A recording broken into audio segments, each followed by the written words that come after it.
Enurésie, pipi au lit. Par rapport à son cousin de l'autre formule, l'encoprésie, ça n'a rien à voir. D'abord, c'est extrêmement fréquent. C'est pratiquement 16% de la population qui a pissé au lit, donc je vais dire beaucoup de gens qui regardent ce film, hein. Et, et en général, ça guérit spontanément vers l'âge de 6 ans avec toutes les techniques dont on parlera après. C'est quoi l'énurésie? Le pipi au lit. C'est perte d'urine, écoutez bien, inconsciente, involontaire, nocturne. À l'âge où normalement l'acquisition sphinctérienne est acquise. Normalement, d'ailleurs l'enfant vers 1 an et demi, 2 ans est propre, voire 3 ans. Mais à 3 ans, mais on peut dire que l'été du 2 à 3 ans est décisif. C'est quand il fait beau qu'on peut changer, qu'on peut espérer des fuites. N'essayez pas de les guérir d'une enurésie l'hiver, on est d'accord? L'hiver, il faut attendre. Mais par contre, l'été, il faut foncer. Il faut enlever les couches, lui faire confiance et qu'il devienne propre. On a hypothésé longtemps, on dit souvent d'ailleurs, il a le sommeil lourd. Et on va, si vous voulez, on va négocier sur les hypothèses physiopathologiques de cause de l'énurésie pour essayer de comprendre comment on les traite. Il a le sommeil lourd, donc on le réveille. Mais pas de chance, tu le réveilles, il pisse après que tu l'aies remis au lit, quoi. On dit maturité vésicale, donc on dit ne bois pas. Et le pauvre malheureux est privé de liquide à partir de 16 heures, tu vois. Je vous ai dit que c'est l'été qu'il fallait guérir, essaye de ne pas boire l'été, dans les pays chauds. Donc deuxième handicap.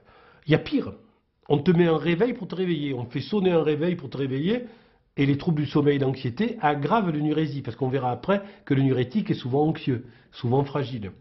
Il y a des choses encore plus terribles. L'uristop, on te met un truc sur le pubis, et quand il y a du liquide, ça sonne en envoyant une décharge. On n'est pas loin de la gégène, quoi, de la torture. On a aussi les médicaments. Alors, médicaments qui sont assez intéressants. Tous les médicaments. Le tofranil, un médicament pour la dépression, qui aurait une spécificité vésicale. C'est vrai, parfois ça marche. Mais comme médicament, marche aussi tous les éléments naturels, toute l'homéopathie. Alors, qu'est-ce qui guérit? Le médicament dit à visée vésicale ou la prise d'un médicament par l'enfant qui dit qu'elle le guérit. Il y a aussi le mini-rein, les histoires dans le nez, les histoires de rapports entre je ne sais pas quoi et je ne sais pas quoi et ça marche. Tout ça c'est assez passionnant. Il y a aussi le comportementalisme.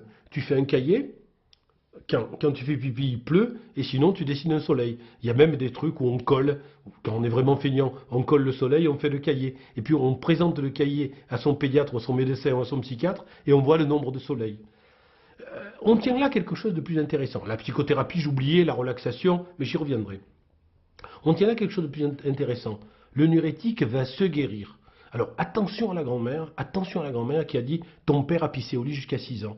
Et l'anniversaire de ses 6 ans, il n'a plus pissé au lit. De manière incroyable, à 6 ans, l'autre il pisse plus au lit, tu vois. Comme son papa.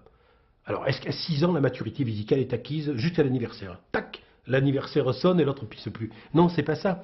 Le nurétique, c'est quelqu'un qui sans doute est régressif et qui a besoin de retrouver l'humidité archaïque de ses premiers instants de nourrisson. C'est peut-être un explorateur d'inconscient très archaïque.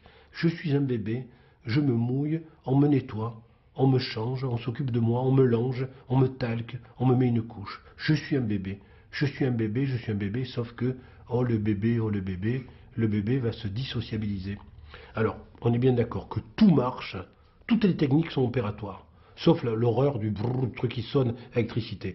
Toutes les techniques sont opératoires à partir de 6 ans. Mais il y a certains œnurétiques qui durent. Il y a même des œnurétiques adultes. J'ai rencontré moi un homme de 30 ans qui pissait au lit, qui a divorcé pour cette raison. J'ai rencontré une femme de 45 ans qui pissait toujours au lit. Rarissime. L'œnurésie à l'adolescence devient compliqué, pour plusieurs raisons. D'abord la quantité de liquide, puis aussi le trouble relationnel de l'adolescent que ça représente. Et à ce niveau-là, moi par exemple, on a parlé des techniques, je pense que les médiations corporelles, la relaxation, etc., pour qu'il se guérisse et qu'il maîtrise son corps a tout son intérêt, pour les œnurétiques qui résistent et tardives. C'est un sujet pour lequel il faut être optimiste, mais en même temps, il faut vraiment rendre l'enfant, l'adolescent partenaire de sa guérison.